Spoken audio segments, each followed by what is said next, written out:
హ్యావ్యూస్. ఓ స్త్రీ రేపు రా, ఇది వినగానే మీకేం గుర్తొస్తుంది? గత కొద్ది సంవత్సరాల క్రితం భారతదేశ వ్యాప్తంగా, ఎస్పెషల్ నార్త్ ఇండియాలో, ఓ స్త్రీ కల్ ఆనా, ఓ స్త్రీ రేపు రా. ఎందుకు? ఆమె యొక్క ఆత్మ ఇంటికి వస్తుంది, బయట కనుక అలా రాసి పెడితే వాళ్ళు రారు, వెళ్ళిపోతారు. హ్యాలోవిన్ ఫెస్ట్ అని చెప్పేసి అమెరికాలో, కెనడాలో ఇలా చేస్తారు. అక్టోబర్ 31న, అంటే నిన్న.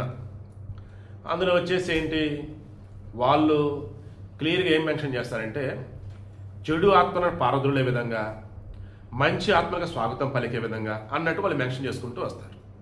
అలా మెన్షన్ చేసుకుంటున్న దానిలో వాళ్ళు ఒక రకంగా అద్భుతమైన ఫెస్టివల్గా చేస్తారు. గుమ్మడికాయలతో, రకరకాల డ్రెస్సులతో, పుర్రెలతో, రకరకాల ఇలా చేసుకుంటున్న వాళ్ళు ఏం చేశారంటే, ఇప్పుడు మన ఇండియన్స్ ఉన్నారు కదా, కెనడాలో ఎక్కువ ఈ పంజాబ్ సిక్ వాళ్ళు ఎక్కువ ఉంటారు, మన హిందువులు కూడా ఎక్కువ ఉంటారు. వీళ్ళు ఓ స్త్రీ కల్ ఆనా అంటూ హిందీలో రాసేసి దానికి తగ్గ డెకరేషన్ చేసేసి పెట్టేశారు.